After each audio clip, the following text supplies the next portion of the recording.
Okay. You guys, how you guys I'm doing? good. I'm gonna need a map. I guess I brought up the map. Yeah, this is On the this map, this on map the this map. this particular episode's probably gonna be impossible for me without a map up.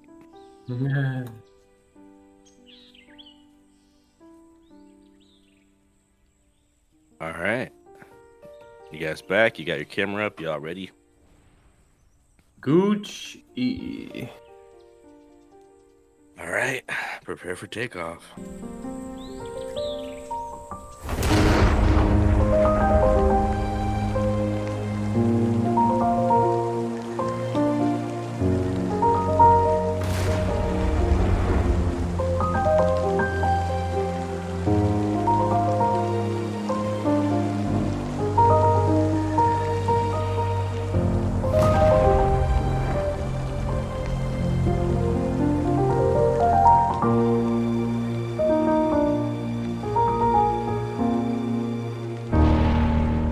Welcome to the A4NB4Y podcast, the podcast where we go chapter by chapter through the games. This season, we're covering The Legend of Zelda Breath of the Wild, and this episode, we are covering the dragons, the springs, and the Zonai as best we can. I'm Ryan Fonzie, and I brought with me a special handy-dandy book of sorts, and along with me are my two co-hosts, as always. I'm Anthony, and I brought in Uncrustable. What? Yeah, really. Uncrustable. How can I follow that? And I'm Cameron Hagee, ever so slightly under the weather. Oh no. Okay. All right. We're breaking all the rules today. We're breaking all of them. You guys started it. Is having a book against the rules? I didn't know that. I can tell you that eating snacks. Right. Hey, in the I middle could of have the been a podcast picnic is basket probably a way problem. too close to Yogi Bear, but Anthony brought up Uncrustable, basically a picnic in itself. Good. Probably not going to eat it till we're done, but I brought it. you already did. I did take a bite out of it. Yeah, Give we me all that watched podcast it. We all edit. saw it. It's going to be in the video. Everyone's going to know. I need that Eating an podcast Uncrustable right energy. now? He absolutely is eating an Uncrustable right now.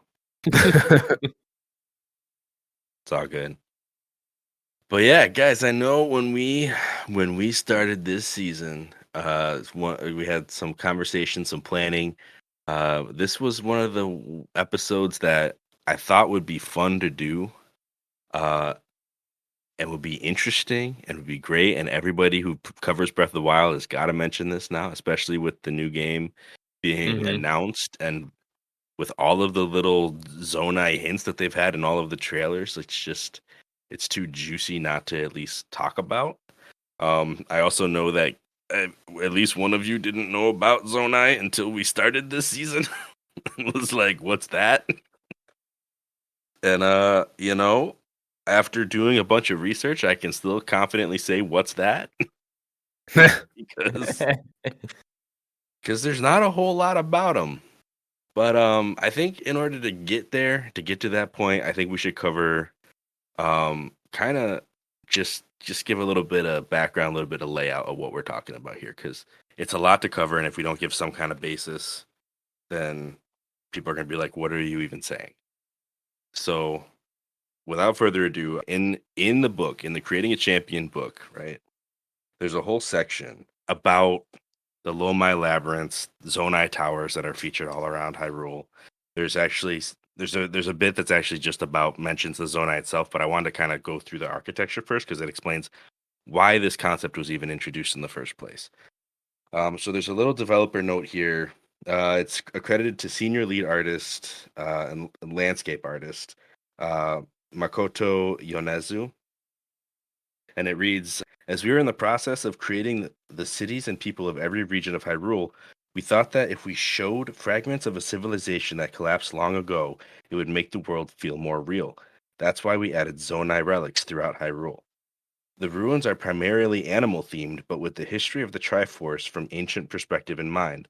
The designs are symbolic, using dragons for courage, owls for wisdom, and boars for power. And yes, their name is a pun. Zonai is a take on Nazo, the word meaning mystery in Japanese. So, specifically, like, it's a flavor race. Like, it's a flavor tribe. Like, the idea is that to make the world seem more realistic, more lived in, have a richer history, all of these relics and this people were created. I don't know. I mean, my guess is that when they were creating them, they said, "Hey, if there's a sequel, like we can do more with this." But I don't know that they had all of that planned out before they Don't think started they development did. on the second one. So it seems like they took this concept that started with like let's make this a richer Hyrule, and it became let's make a sequel based on these people because people really seem to like the architecture.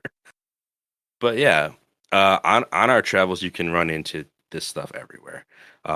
It's pretty much scattered all about. I mean, we've I think at least talked about Pharaon a little bit, and we kind of skipped over some of the Zonai stuff, but that's probably the densest place you'll see this stuff. Um, there are statues of boars and dragons and owls, and it's You know, it's really I cool. have a problem with that, like, architecture of how they modeled the Triforce into nature. Like, I get that the boar symbolizes power because Ganondorf. I get it. But all throughout Zelda, when have we ever seen a dragon? It's been around the red, it's been around the fire, it's been around the power, it's been around volcanoes, Wind Waker, Volvagia. Like, the problem I have with how they did that is, like, I think of it like a boar kind of charges into its problems head first, right? It has Mhm. the courage to charge into a situation Yeah, not knowing how it's going to end up. Whereas dragons, even though they did live in the Faron region, which is green, which is courage, whatever, I just don't agree with how they did that. I feel like a savage, warlike tribe that has taken to dragons more than any other animal does represent power. So I don't know. Come on, Nintendo. What are you doing? yeah, it does seem mixed up. I mean, I think part of the problem is that dragons have, um, I mean, they've been in other games as everything. Yeah. They like there have been some games where you have one dragon per group, and there's been games where like you have the dragon or the dragon like creatures that are all about the power zone. Um, so it is really weird for it to swap it, but I mean, if they're gonna have boars, I mean, the immediate thing, if you say boars and Zelda in the same sentence, the first thing I'm gonna think of is Ganon. Like it's just so I think that's why that kind of took the power spot. Yeah. Plus, I mean, if I'm gonna play as Link, the courageous character, I'd rather be represented as as a dragon than as a boar. So, I mean, True that. just my feeling on it, but yeah, Yeah. And then we could look at the owl as a reference to our friend from Ocarina of Time and his wisdom and guidance throughout our adventure. yeah, Did you get all that? exactly. One thing, I mean, it was kind of interesting. There was actually, and I watched a couple of videos. I don't actually know which video I'm referencing at this point, but a couple of videos. I want to just make sure that I mention like some of the YouTube creators that I did research with by like watching their documentaries today and their theories. One of which is Zeltic, is one of my favorite. Zeltic has a really good one. Yeah, I mean, he's the one I watched. He was doing a collaboration with Monster Maze, and it was a like "We're the Zonai Evil" video, and it was talking about like the Zonai's link, like specifically with Boars, to the possibility of them being linked with Ganondorf. Like he had a whole theory about the sequel, which I don't want to get into. Like that's not really what our episode's about. But in order to build the context for that, he went over a lot of the Zonai lore as well. And the other person that I watched a few works of, the channel's called Nintendo Black Crisis. Hmm. And he had a couple of series. One like one of the videos is called Zelda's Greatest Mystery, and the other one is the Who Are the Zonai. If you go to YouTube and just type in Zonai, these are like the first three videos that come up, and they're actually really really well put together. I believe it was in Nintendo Black Crisis where he goes into some external history, um, just of different religions and cultures that have been brought into Zelda games. And he mentions that this pairing, this boar, owl, and dragon, is very similar to a Buddhist teaching. It's like this symbology that instead of the dragon and the owl, it's like a snake and a rooster or something like that. But it's like it's the same kind of deal. It's like very similar animals, like three of them, and they're like sealing something. I don't remember the whole history, but I remember like this is trio is not completely new in that way. Like it just seems way too much of a reference. I mean, it's right alongside what you'd expect from some of the things we run into in other games. But if you want to know more about that, I would recommend going to see his video. Hey. Without And digging into it. that's how I'm gonna handle that. Because that's a little too deep even for me. It's just I'm kind of tired of trying to explain religions I'm not a part of. So, yeah, I don't know. Like it's very well put together. It's very well laid out. Now, I mean, especially with the Zonai's love of dragons. I mean, it kind of leads right into this next bit. Mm. The first time you see a dragon in this game, because there are three of them, um, you kind of spend a little bit of time picking your brain back up off the floor because it's just like it's incredible. It's a wow moment. Yeah, I mean, I remember. I think the first time I saw one, like I had finished the Great Plateau. I had jumped down and I was trying to figure out which way to go next. And as I was like heading towards, I think I ended up originally heading straight towards the Pharaon region. And as I was like got to the bridge, I saw the dragon like come out over the bridge and like head into Pharaon. And I just Like had Lake to like Hylia. yeah, I just had to like stop and just watch it for a few minutes and be like, what am I Yeah. even seeing? Like this is incredible. This playthrough, Yeah, I actually jumped off the Great Plateau, and before I even went to Hiteno, I think I mentioned this in that episode, the first episode or second episode. I actually went straight through Faran, spent like hours in there just having fun yeah, because it's so amazing. it is a fun zone. I mean, there's a cast shrine in there where he talks about like finding the mouth of the dragon or something like that, and Hmm. that's a shrine that we'll actually talk about a little bit later. Um, but yeah, I like that. remember oh, Go ahead.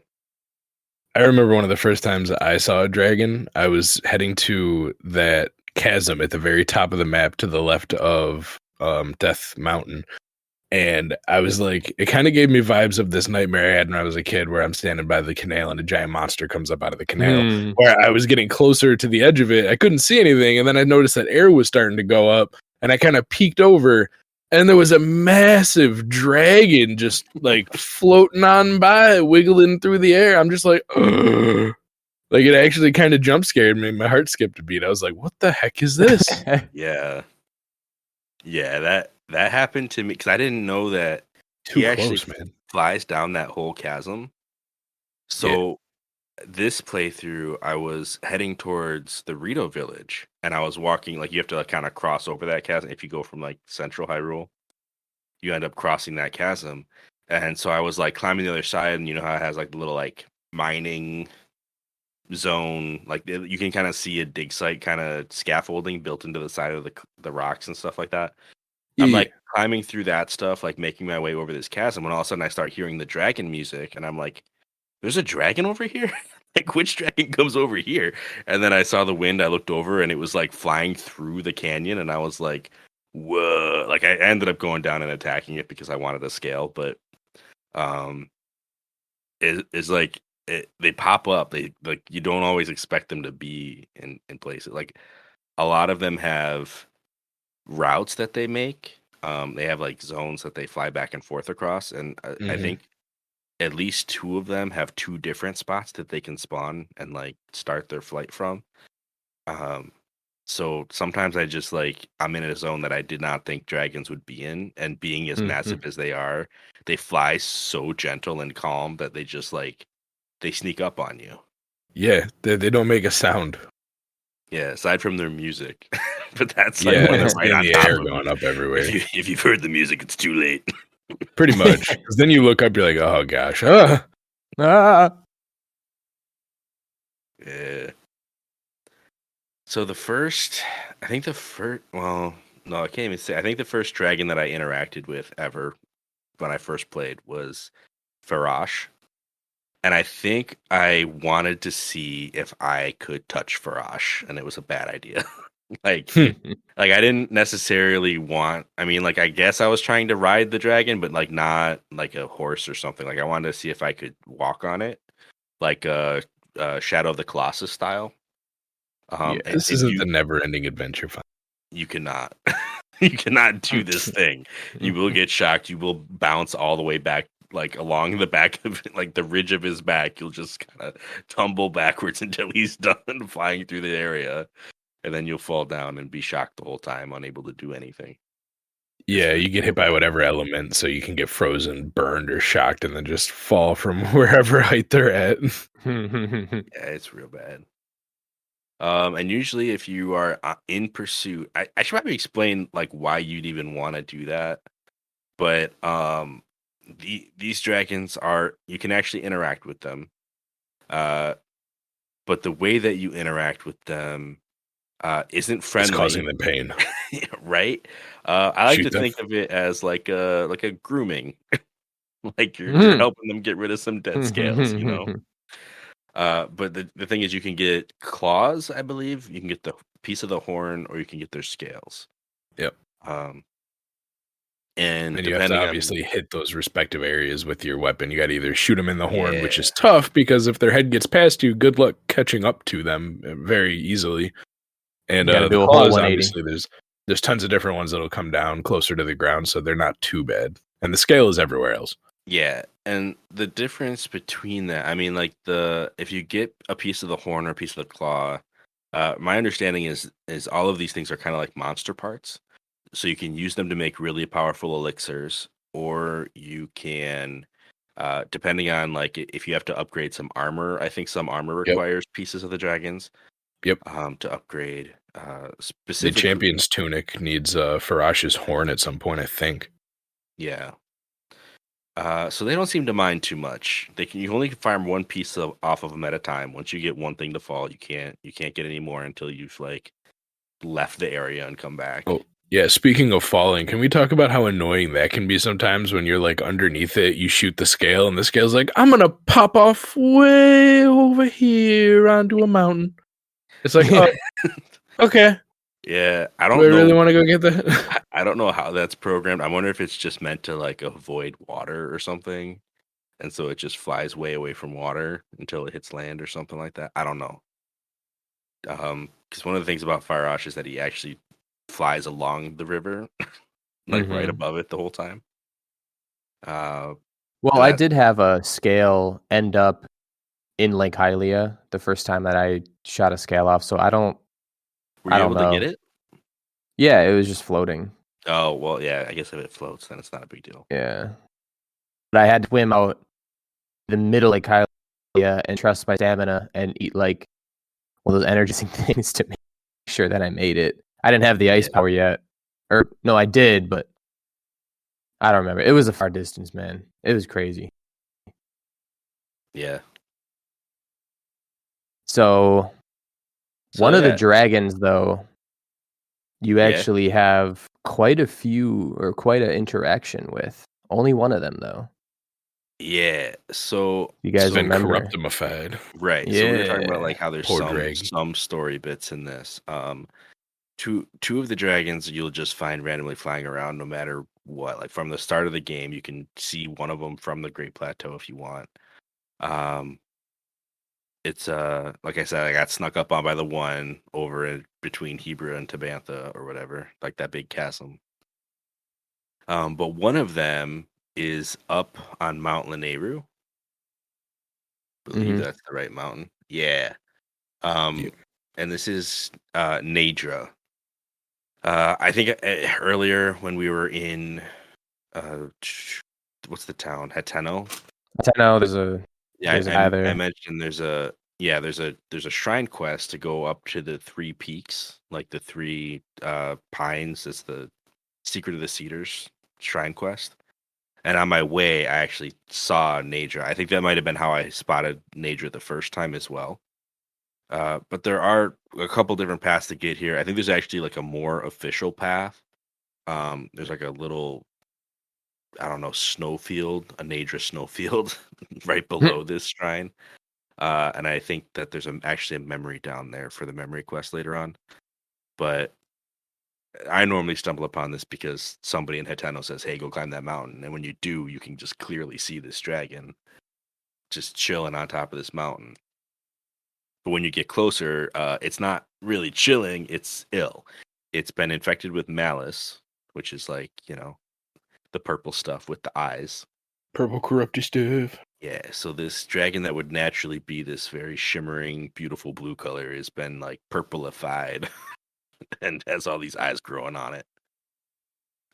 So you get up to it, and I think there's even like I don't remember how the messaging works. I believe that it's even said like you who've been collecting spirit orbs, like I think it's Goddess Hylia, like the like you think statue that of Goddess Hylia. the statue is the one that gives you the message. Yeah, Yeah, the one in the spring. I'm assuming it's the statue. There's no one else there. Pretty sure Goddess Hylia either herself is doing it or it's like a just recorded memory of Goddess Hylia saying, "Hey, this dragon is really powerful, and you must free it from the malice." And I think she says something about a scale. Like you can pierce it. I don't remember I though. think the scale comes after. I think the scale, like Mm, after you do this quest, then it explains what to do with the scale and how to get the scale. mm. So if you didn't know that you could fire upon the other dragons, this is how you would learn that. Like this is actually like I a think big this is probably intended to be the first dragon that you actually see and face, and I yeah, think that's what it's intended for. right. It's this is how like this is how you would learn the system for the for the spring shrines. Uh, so so first of all, we have to start shooting the eyeballs that are apparent on this dragon. Once you've hit, I don't know, two, maybe three, the dragon will actually take off. Like the first couple are a gimme, so you can choose if you want, like which ones you want to hit and get out of the way. Because what you're gonna have to do next is pursue this dragon around the Nadra snowfield. It takes off the mountain. First, I think it flies in a circle around the peak. So you can like Mhm. fly up and you actually get updrafts now to do that. You fly up and you can get a few shots and take out a few more eyes. And then it'll go on this new patrol path, whatever you want to call it, circuit. It'll fly down into Naja Snowfield and make giant loops around Naja Snowfield. It's actually one of the coolest like action sequences in the game. Um, I remember the first time doing this, I was like, it was like one of those Breath of the Wild moments that just blew my mind. I was like, this is incredible. Like I'm chasing a dragon through the wind right now. It was pretty fun. Yeah, and it's like it's almost like a boss challenge that takes place over a really expansive area as well. It reminds me, I mean, it's a lot like the Levias boss fight, from Hmm. Skyward Sword, but actually close Except you enough to the can't ground to interact with ride the these landscape as dragons. well. Yeah, and you Yeah, can't ride this dragon. Oh, so you can just get smacked by it if you aren't careful. I got smacked. Yeah. Yeah. But yeah, once we get these eyes all shot off of the dragon, it'll go back up to the peak. We have to kind of follow it back up. I don't think we have to reclimb. I think it just does a cutscene thing where we end up back up with it. And then we get that message that says, okay, like now that you've freed Nadra, uh, it basically instructs you to shoot it to like shoot a scale off of it. And I think it might even give a hint that you're supposed to offer it at the spring.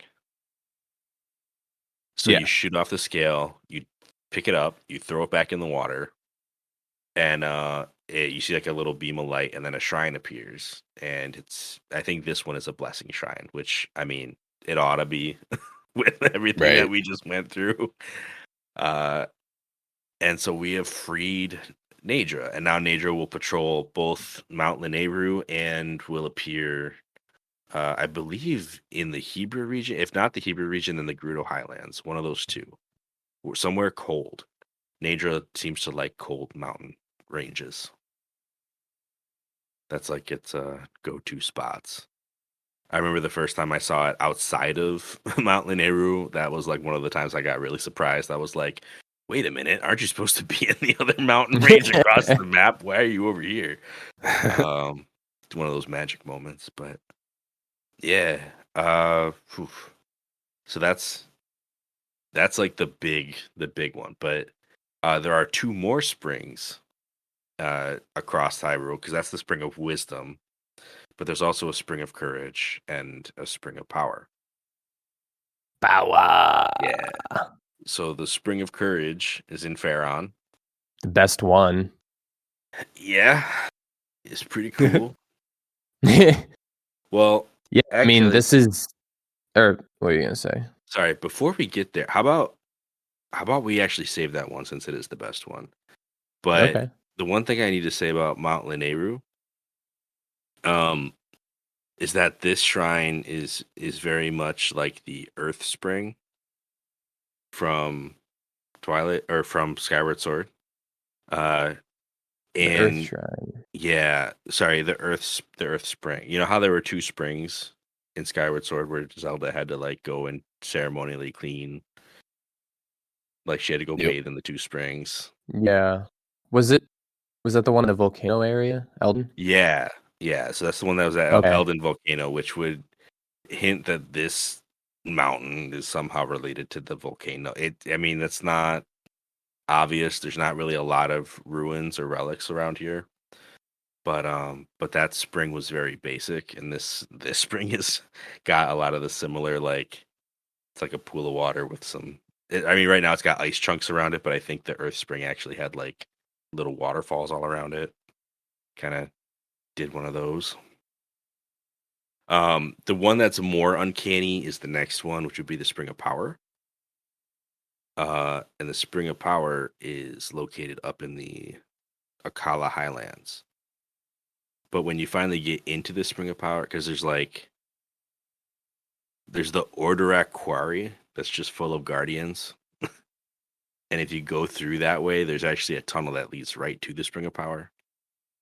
I normally come down from like the stable, because there's like a East Akala stable. If you just come down the hill from there, you can just jump right into the Spring of Power without having to go through the quarry at all. Yeah, there's actually a chick there who what's her name? Obo, I think, or Nobo, Lobo. I think it was Obo. She actually tells you about the spring. So in case like you have no clue where to go, she actually references it and is like, if you go this way and there's a cool looking place up there. So she actually tells you about it. Yeah.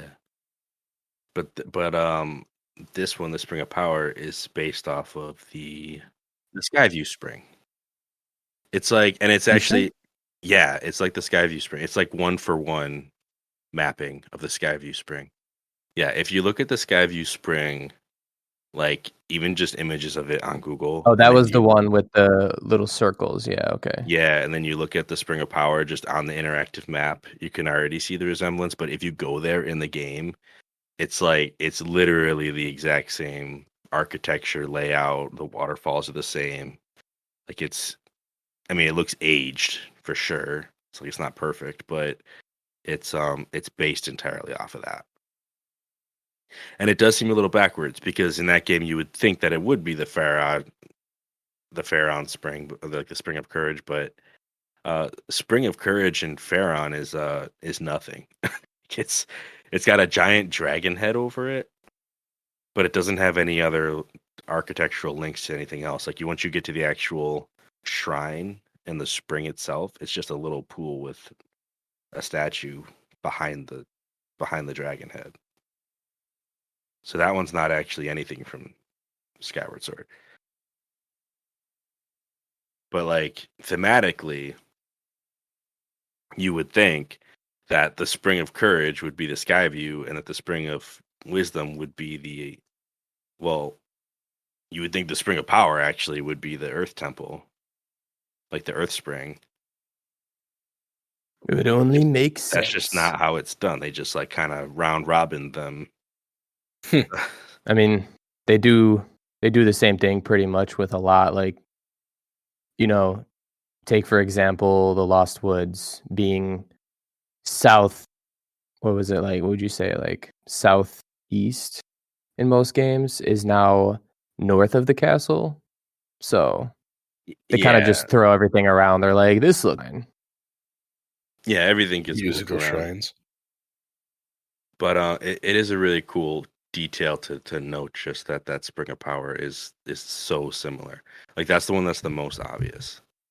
When I went and like checked up on the other ones, I saw Mount Lanayru and I was like, that's kind of like the spring. Like, like it's not, because it's all ice blocks and it's different. It's like it's clearly not on a volcano anymore, if it ever was. But like it does have these giant like bricks of ice that look almost as if something else should have been there. Like there shouldn't just be a giant ice crystal unless there was something there to freeze. Yeah, right. And that's kind of how that's how that connection worked in my brain. I don't remember exactly what detail made it stand out as the Earth Spring, but the Earth Spring wasn't that detailed.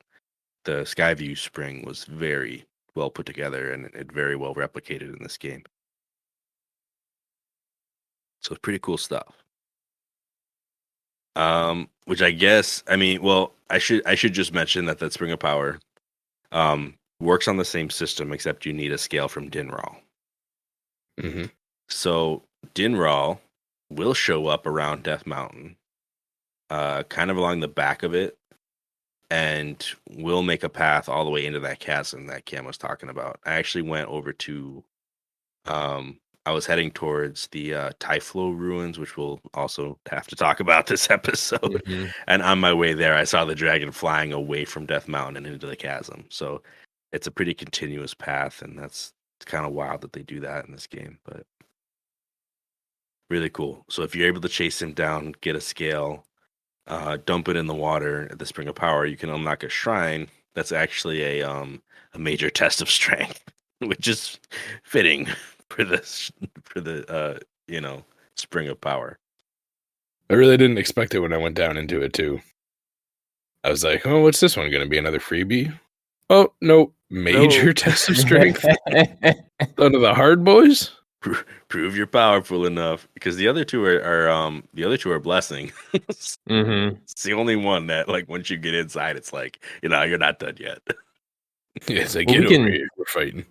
We can kind of talk about like the walk up to Faron Woods Spring of Courage kind of being a courageous test. And Lanayru, you have to free the dragon. I don't think that ties into wisdom, honestly, but power, man, you gotta prove yourself. Are you strong enough to fight the Rock? The Rock. The Rock. Yeah. No. Dwayne the Training Machine Johnson. Dwayne the Guardian Johnson. All right. So that's the Shrine of Power in a nutshell. The Spring of Courage down in Faron lies in what is called the Zonai ruins. So if you make your way, let's say you just go past Lake Hylia, the Bridge of Hylia, like right off the Great Plateau, right? Like you find your way over there. Start heading down and on the critical path into Faron Woods. Don't, make a left to head towards the Zonai ruins when you get to the split right in the middle of Faron Woods. And you will find Rivali. He's like up on a rock singing about this whole area. Cass. Yeah, that's what I meant. Cass. Man, Rivali's dead, yo. You're not gonna find Rivali. Good luck finding Rivali. No, you'll find Cass. And when you find Cass, he's up on a rock singing a song about finding the mouth of the dragon. And Cassie's always given us these crazy shrine quests, but in this case, there's a couple of ways you can approach this. The first time I did it, I looked at my map and I noticed that this river kind of swirled upwards, and then at the top, it kind of looks like a dragon mouth. It's just like a big toothy mouth at the top. So I started following the river upwards, and I went through a giant gauntlet, basically. Just there's a ton of ruins, a ton of these dragon statues. There's a boar statue that's like half buried in the dirt, which we'll have to kind of circle back on because that's an interesting thing. But a lot of these dragon head statues line the lake, and as you get up to the front, you'll notice a ton of Lizalfos are in this area. A lot of them with lightning arrows as well. Very on theme, giving that Farash is a lightning / water dragon. He spawns from the water. He enters and exits the map through the water, and also just shoots lightning as he goes. So when you get to the front of this, there's a couple of moblins as well that you have to fight, but it's just a huge battle through the jungle, basically. If you're like me and this time through the game don't want to deal with all that, you can just kind of like hop over one of these mountains around the outside and just jump right into the shrine and not fight anything. Yeah, boy. Pretty dope, especially if you took the time to climb the mountain up like Dueling Peaks. You can just fly right off of Dueling Peaks and just kind of jump right down. Oh my goodness. No, I took the courageous route and fought all the Lizalfos and died a couple times. I took the wisdom route.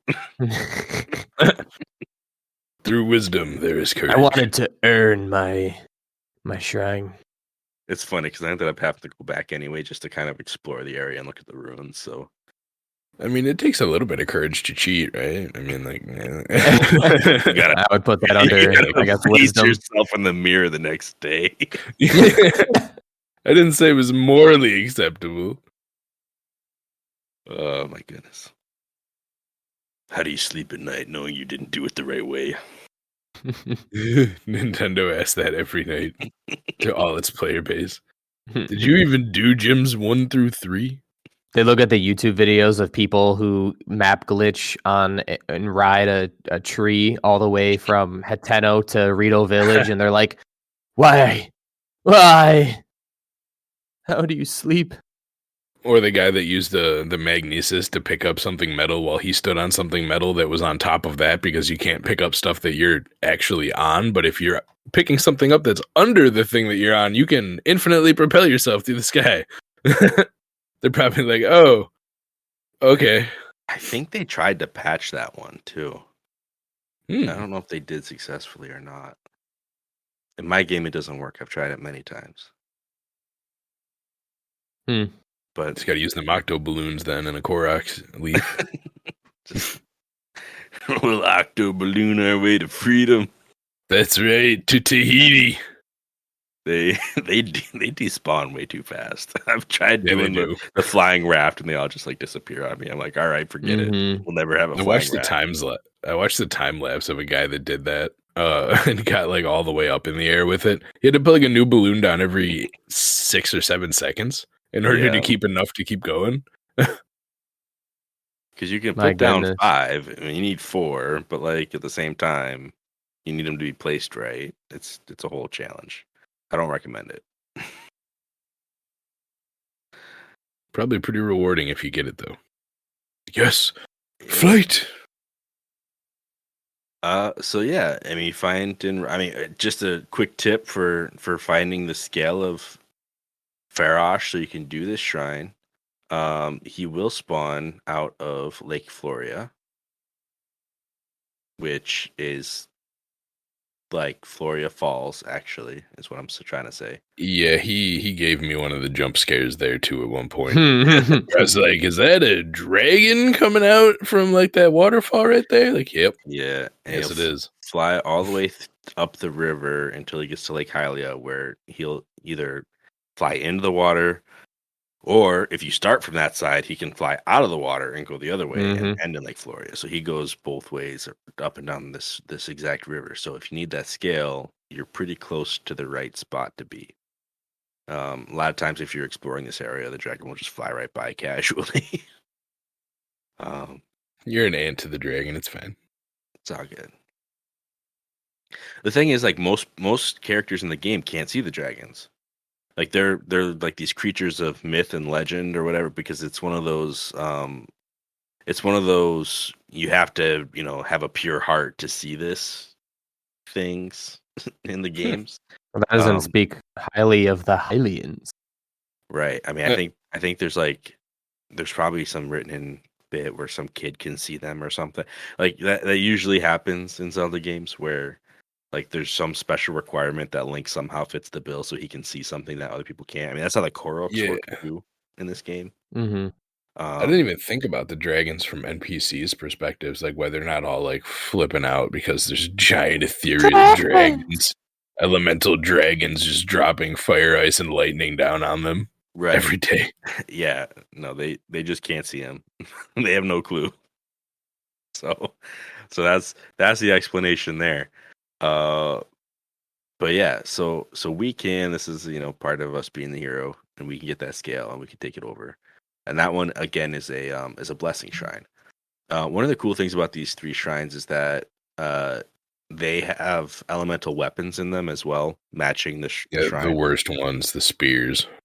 Well, sure, but if you're in a pinch and there's been a blood moon since you've been there, you can always go back, and I'm pretty sure you can just open the chest again. Oh, really? I think so. Or I didn't know blood moons respawn shrine chests. I think they respawn like most of the chests in the game. I think. Maybe not shrine quest, but why would you ever go back in a shrine? Like once you completed it, you'd never go back and check. I think I tested it once, but I'm not going to go on record saying that's absolutely the case because I actually don't know. But they'd have to have something to differentiate them then, because there's no way the game would just keep giving you like new barbarian armor every time you went into the maze. Right. I think it's like the extra ones. Like just like the generic ones you can find other places respawn, and the other ones are obviously one time only. Yeah.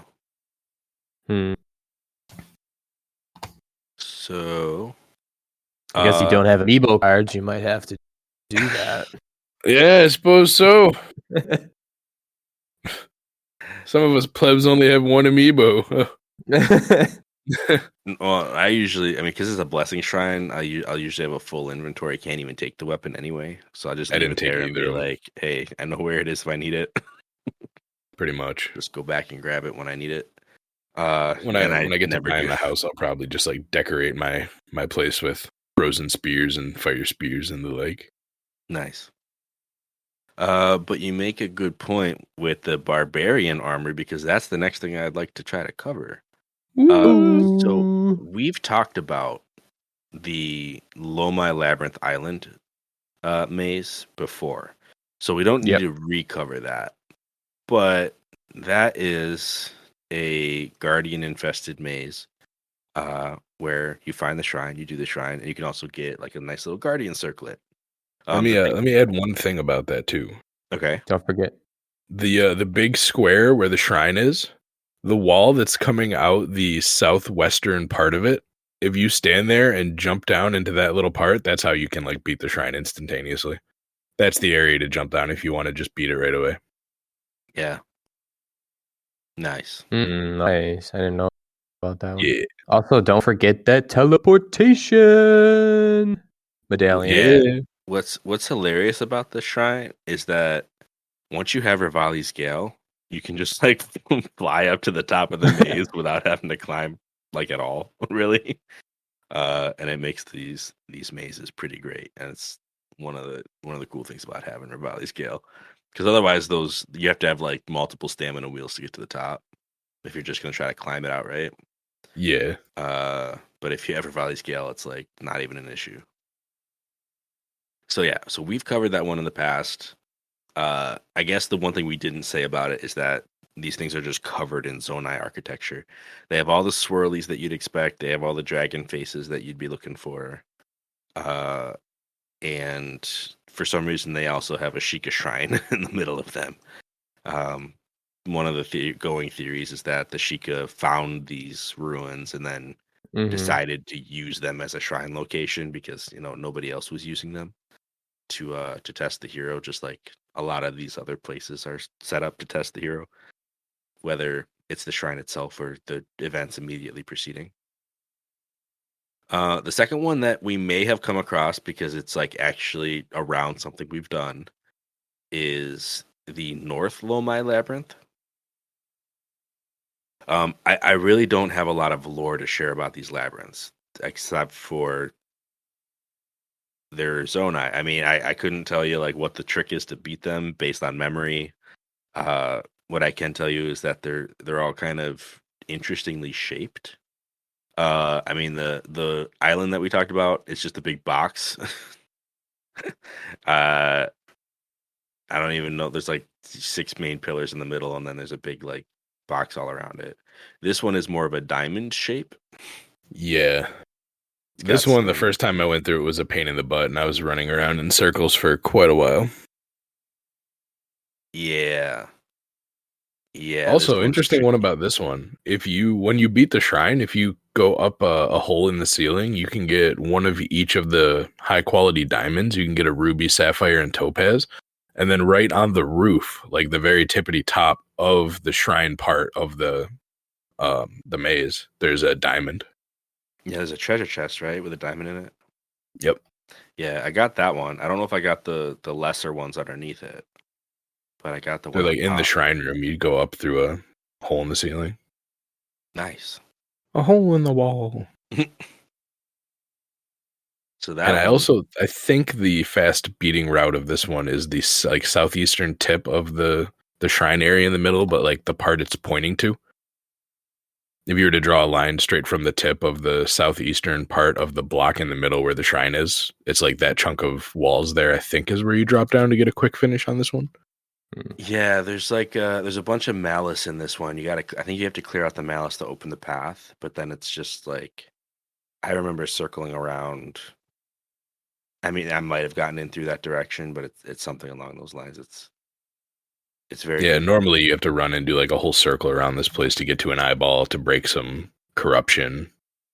Yeah. Yeah. If you This get is to the also top, you can do a lot of recon and kind of look down Mhm. and see what's in each area, see where the weak spots are. But usually the hole itself is kind of obscured when you do that. Like they put the walls up pretty high, and most of the entrances you're looking for are pretty low, Yeah. considering. This one I think is like an underground tunnel basically that gets you to the center. So it's kind of tricky in that way. I don't think it's an underground tunnel, but it is a tunnel straight through all the walls, so you can't really see it at all from when you're at the top. Yeah. I think the way to know when you've beat this one is if you find a ladder and there's 2 torches on either side of the ladder, like that's Mhm. the ladder to the end. Yeah. Yeah, that sounds familiar. there's also a edge duality that's in this dungeon as well, Yeah. which will up anybody's arsenal. This That's thing, pretty I right much. on think, the eastern corner. base damage like Is it 52? it's 52 or 58, and then if you manage to find one with a random like attack up, you're set. Yeah, then it's strong. Mm-hmm. So yeah, I mean these labyrinths are definitely full of treasure chests. Like all of them are worth exploring, even if you're not going to I don't know, like I don't know where I was going with that Weapons. sentence, but yeah, they're full of weapon. Like even if you know you're gonna hit dead ends, you might still want to explore the whole thing. Like if you've already Yeah. finished the shrine, There's going to be a lot of monster parts you can get in them, and the chests are going to hold stuff like weapons, shields, mats, like the really nice rubies and sapphires, yeah. and also just rupees. You might be a couple in there with Yeah, like 1 to 300 rupees apiece. lots of Yeah. money. So then there's one more. and it's the South Lomai Labyrinth. And this one is kind of carved into a mountain, kind of like it's there's a huge mountain range that separates the Gerudo Desert from the rest of Hyrule here. It's like right between the Faron grasslands and the Gerudo Desert. It's just a big old mountain, and Big old rectangle. and cut into this mountain, there's like a almost like an artificial canyon of sorts, and it's got this labyrinth inside of it. When once you step foot in, you get the same message of like, if you can find the shrine, like you'll be awarded the blessing. All of these shrines, aside from just the regular blessing shrine where you get your spirit orb, they also all give a piece of the barbarian set of armor. This is another big piece of Zonai lore, because it's supposed to be armor that is like of a warlike tribe of the past, which is kind of your hint that it would be Zonai. It also says from the Faron region, so it's Yeah. like even more. Yeah, so it's like right there with it. And then one of the curious things that it states is that like the paint, because like this is one of the only like pieces of armor that includes body paint. And it's like that war paint, I guess, that is where the power actually comes from, because this armor set gives you increased attack power. And apparently that's the reasoning behind that. So You know what else it gives Link? no. What? A tattoo on his lower back. Oh no. I'm just gonna leave it at that. Oh I no. appreciate that.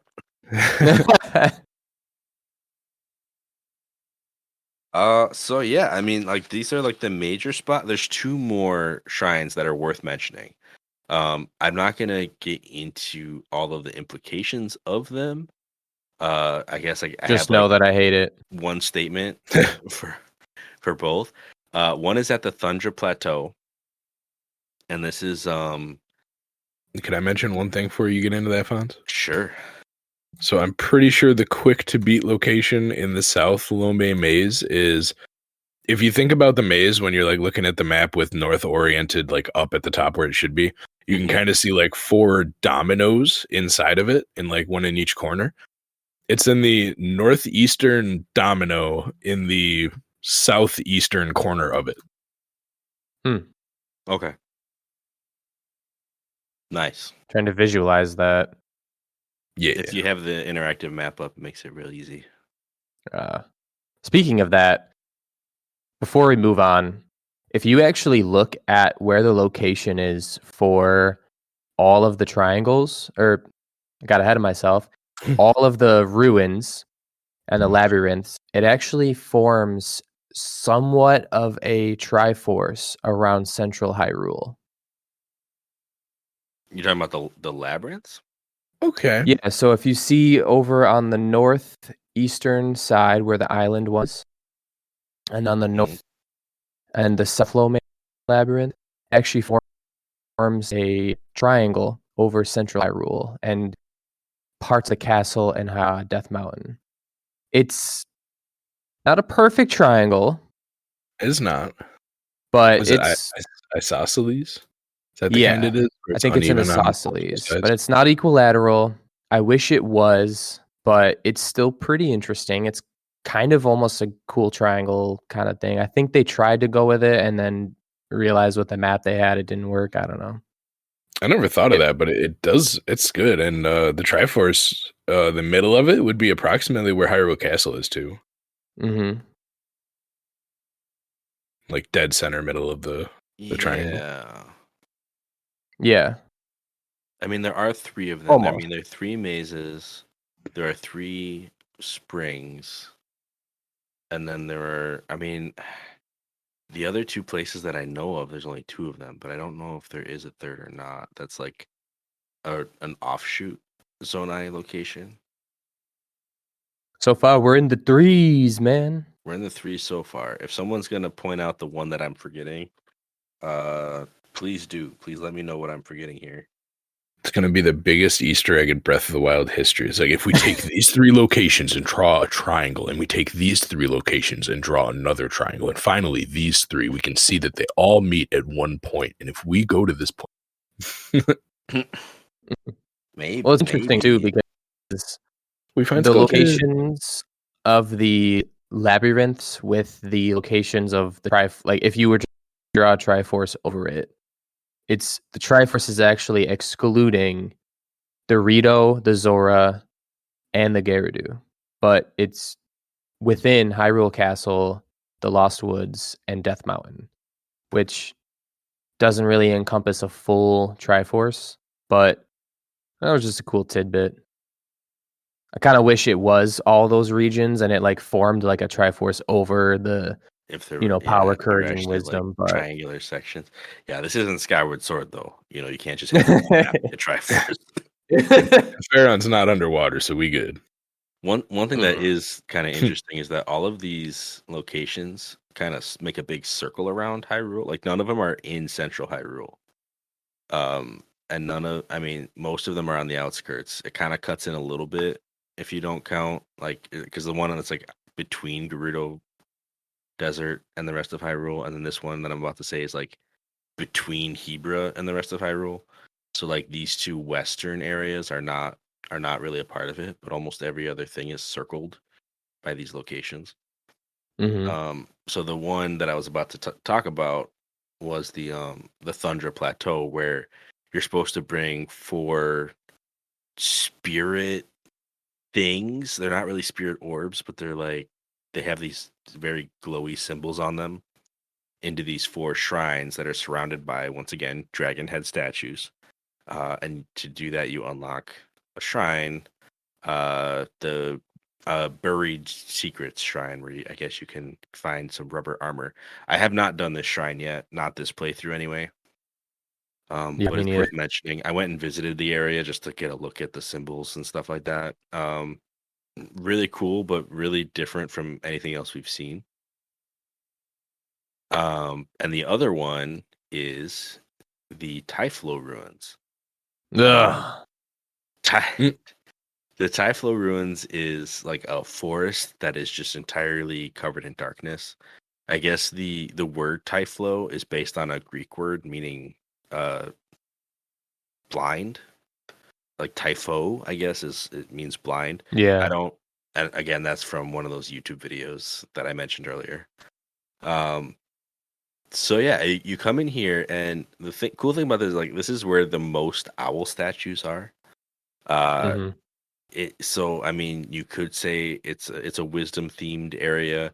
I think that this is like a strong callback. I mean, Cam, you mentioned how we've had the talking owls in previous games kind of lead us and guide us. Because when you come in here, the general mechanic is that you light an owl torch, and the direction it's pointing is the direction you're supposed to go next. It's kind of funny because there's definitely a shortcut if you kind of ignore the second or third owl and just walk straight forward instead. You can get right to the middle of this thing without having to go around the whole area. Oh, nice. One of the things, I mean, it's when you look at this place from the outside, it's just covered in this big dark bubble. And when you get inside, everything is dark, but you can light stuff on fire to make light. It's regular dark and light mechanics, kind of like inside of Varudanya. But it's very heavily, more so than anywhere, like there's just very much an owl theme going on. Like, there are dragon head statues here, but the main thing is the owls and them guiding you. When I play this, I think of Termina Field, honestly, because it's not quite like a, I don't know. I think it's the closest thing that you're gonna find in this game to a Majora's Mask reference. Is this weirdly obscured area that's like adjacent to the Lost Woods, but not part of the Lost Woods, that you could possibly like find through the I don't know. It's a whole thing in my head. But Parallels. One of the things about Majora's Mask is everywhere you go, there's an owl statue that you strike to save your game, and you can like fast travel from owl statue to owl statue. So you go into this place where you slow travel from owl statue to owl statue. There's just a lot of little like weird details like that where it's not an obvious reference. It's not mapped 1-to-1 over anything. I checked. But it is a cool little side path where I just feel like there's enough there where you can kind of be like, like maybe this is supposed to be a callback. That's my thoughts on it anyway. But again, very, very Zonai architecture. Interesting. It looks like they were going to build a city or something here. Like there's just a lot of squared off areas where there's walls built, but like no roof or anything. Like it wasn't either. It was a city and it got destroyed, or it was going to be a city before something bad happened. I don't know. See that I that's kind of the thought nature of about ruins.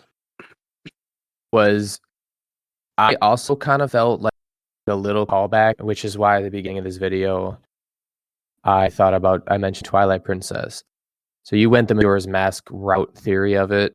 So I kind of went the Twilight Princess route of it, whereas the Twilight kind of have similar, like, almost architecture to the Zonai, like Midna's helmet and some other things like the Shadow Beasts. And we know the interlopers from the beginning of the game were creatures of shadow and smoke and sneak and oblivion. And so I felt like Twilight Princess vibes from this because it's a place of shadows. It's a different parallel world in the same world. So I was kind of getting like Twilight vibes from it. Sure. Yeah. That tracks. But I also hate it. So it's like, it's cool, but I hate it. So, you know. It's funny because Master Mode is junk with this. When most people bring up Twilight Princess, I mean, I guess Typhloid Ruins fits the bill too. But a lot of times Twilight Princess gets called up when we talk about our friends over in Lurelin. Which, by the way, part of the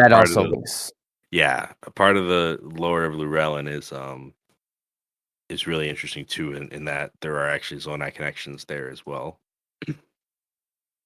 So in these videos that I watched, it even called it out that this is kind of a meme, the whole like Zonai swirl. I've been avoiding talking about the Zonai swirl because swirls are swirls, and I don't they're everywhere. They're not, I don't think they're a thing.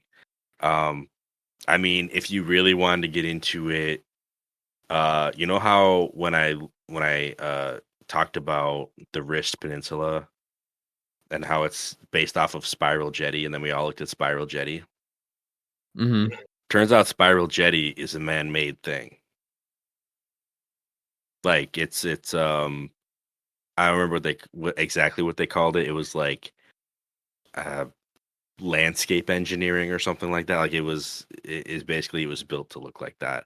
So I mean, if that was the case, you could possibly argue that the Wrist Peninsula is actually like a Zonai made thing and then get into spirals. But I don't want to say that.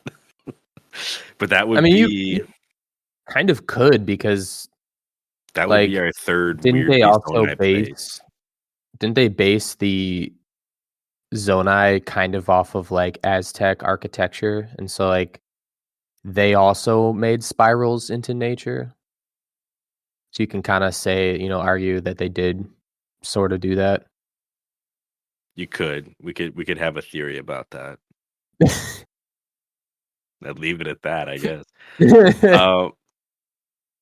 But the people in Lurelin, some of their buildings have the same, spiral marking on their houses that are, their boat houses, if you will.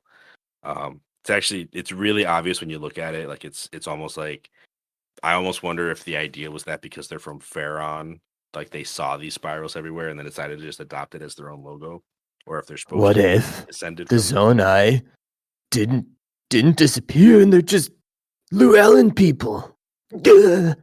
Well, I mean, it would really tie into the whole Zuda has a teardrop necklace, and suddenly, like, we're gonna be like, I think huts are pretty tribal. If we're gonna make the argument that the Zonai are gonna be a huge part of Tears of the Kingdom, I'm getting strong vibes that also the Lurelin people are gonna be a big part of Tears of the Kingdom. Yeah, Even Let's if hope. even if there's not an actual connection like that, just the fact that they've been given such a weird, like, unique standing. Like, I don't think they're gonna go anywhere. I think we're gonna see more about them.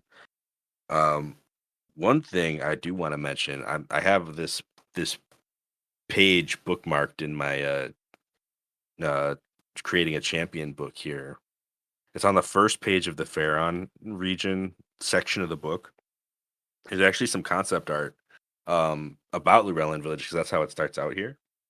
And in one of them, like there's a little artist note that says that they'd like there to be some people who occasionally pick up ancient relics and use them within the village. I don't think that ever happened. It would have been awesome if it did happen, but it didn't. Because if they were just Protagonist vibes over here. casually using ancient relics in part of their like fishing or day to day lives, that would have been maybe a little too obvious. But you know, it's They got that magic over there. it's really cool stuff. But Hmm. but yeah, I mean, I feel like I'm forgetting something massive. Oh, maybe this the Zonai Towers. We haven't talked about the towers, have we? No. So one of the YouTubers, again, just to bring that up, talked about these towers and how their architecture actually matches Hylian architecture more than Zonai. Which I think is true when you look at them. They kind of look like pillars from a castle or something like that. But if you look at their original artwork, let me just throw this up, like the concept art of what they were going to be before they got switched to more Hyrulean stuff. Like you see that like dragon Oh head yeah. up at the top. Like for some reason they scrapped that, and I don't know why they scrapped that.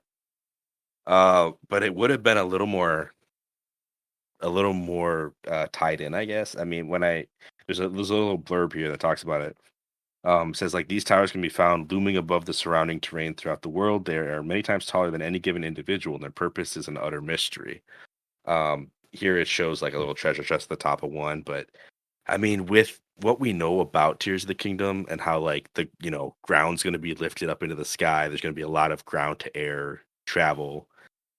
It almost would like play perfectly into that to say, hey, there are towers built so that you can more easily either come from the ground up or they might be like takeoff towers or something, like there's some Mhm. kind of connection between the land and the sky.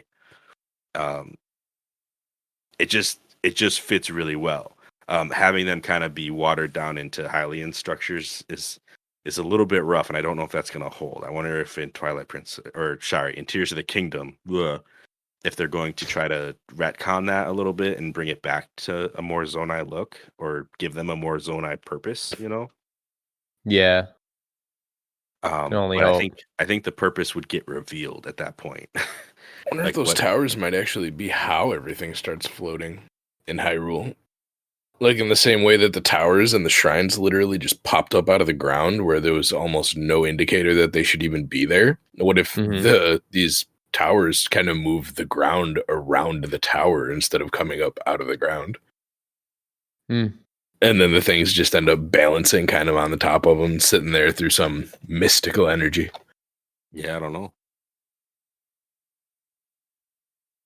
I have no idea. I don't know either. I don't want to come up with theories about the next game anymore. I think I've done enough. I've done enough damage. Well, I have one. You have one? All right, Anthony, you said you had a theory about Tears of the Kingdom that you wanted to drop now so that in 4 or 5 months from now, 5 or 6 months from now, we can figure out if you're right or not. My prediction. We are going to see if it comes true.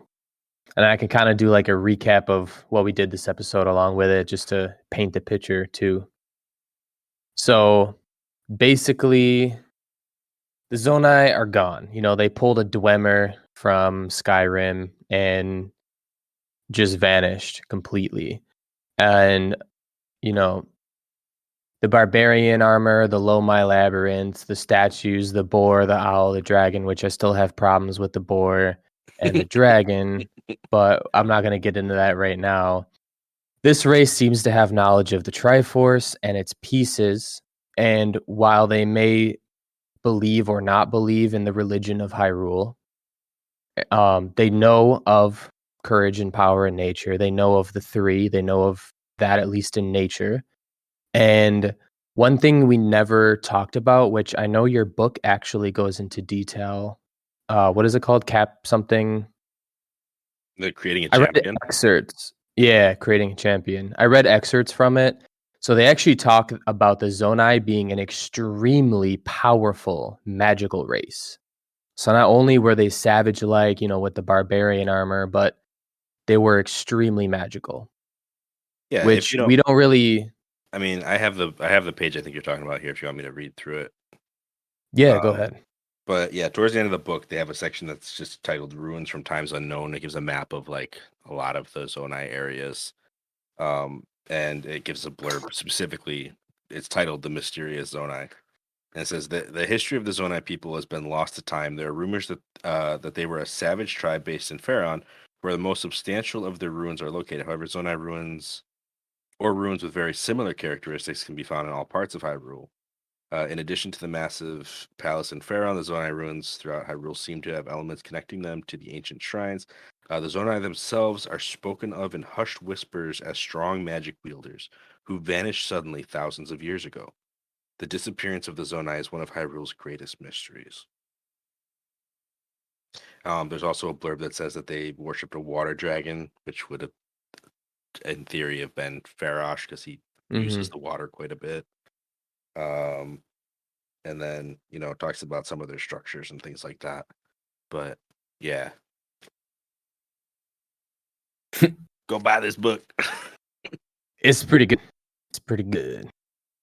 So with that being said, like they have magical ability, or they had magical abilities because they're no longer with us. I just realized half of my notes here go spoilers for the rest of the game, so I'm gonna skip most of this. Okay. Because I've totally forgot that we can't actually give that info out yet. But anyway, so with Tears of the Kingdom, I'm calling it right now. I believe that Hyrule became fearful of the Zonai's magic, and there's this big debacle online with like many of the YouTubers and documentaries, like Fonzie mentioned, with Zeltic and other people saying, "Are they evil? Are they good?" Well, I'm saying they're both. And Okay. how I'm gonna put that is like, so some of the armors say savages and warlike, and all of a sudden they just suddenly vanished. My basic depiction of this is kind of like Sheikah and Yiga, how there's two sides. One worships Ganondorf, and one worship good of Hyrule. So I think this ancient tribe had a side who worshipped Ganondorf, and a side who basically worship nature, like the boars, the dragons, the Farosh and the goddess Hylia. Versus in the trailer for 2, you see a lot of like pig head statues in the Zonai art and red magic, which we've only really seen as Malice, but there's a lot of like Zonai gadgets with red magic, whereas there's a lot of Zonai gadgets with green magic. So I believe that there is a split at some point, and I'm not going to go into the details of this end game, why that matters, but it does matter. But what I'm going to say is luminous stones. I don't even think we ever mentioned them. Is like millions of stones crampled throughout Hyrule in Breath of the Wild. Crampled. Kind of look. I didn't know a word. Crampled. That's the right word, right? That's real. Yeah. I mean, I've never heard it, but I'll let it go. Sounds all right. to There's me. these stones, and they're crampled, right? And the luminous stones are the same color as the magic that the Zonai used. Where do we see this? You mentioned Lurelin Village, the relic, I guess you could call it, there was glowing this like greenish color, similar to Zonai magic in the second game. We've seen this before in Twilight Princess. A lot of the magic is green in that game. So my belief is that the good Zonai, which we will probably hear more about later, had green magic and either were wiped out by the red Zonai, transported to some other realm, or just completely killed off. But I also think the luminous stones, this is just my thought, might become like a magic system in the game where, you know, you might have to replenish your magic with luminous stones or some other crazy thing like that. Ooh. Hmm. And kind of go back to the architecture of needing a magic meter, because let's be honest, the Sheikah Slate's kind of overpowered in terms of like a Zelda tool. So I believe if we're going to magic, we might have a magic meter. We might need luminous stones. That might be how they powered their magic in the first place.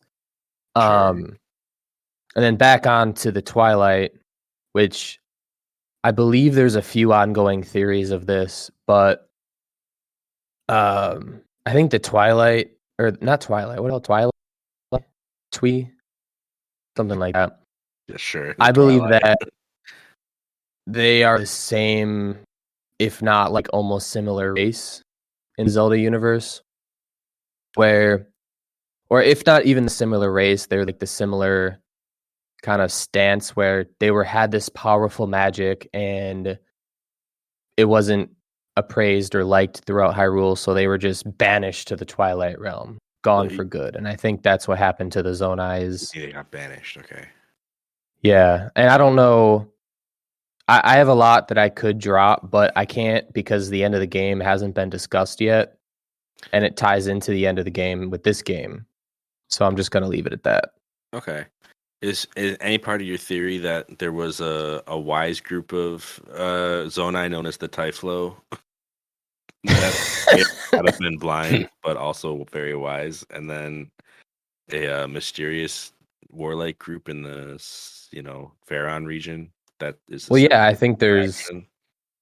I think there's different factions of Zonai, and quite possibly, there could have been a dragon worshipping tribe, and maybe a tribe that worshipped Ganon and a boar.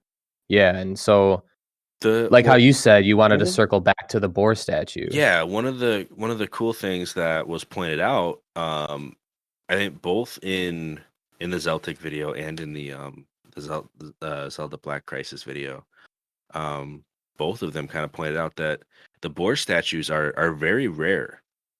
There's if you go to Faron, it's like dragons all day, every day. If you find Zonai ruins scattered about, most of them are dragons.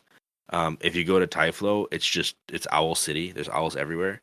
But in terms of boar heads, there are not as many of them, and the ones that there are, usually do not have a body. Like, they're destroyed. They're usually sticking out of the ground. They are in worse condition than any of the other statues, which gives the feeling that they may have been purposefully damaged or destroyed. So if there was a group dedicated to the boar, it looks as though it's been like it is missing, like it is straight up been destroyed or is gone now. So I think they were the ones that we might run into underground in the next game, because in the trailer there's a ton of boar, like Ganon statues and boar statues, but no dragon statues underground, just pig and boar statues.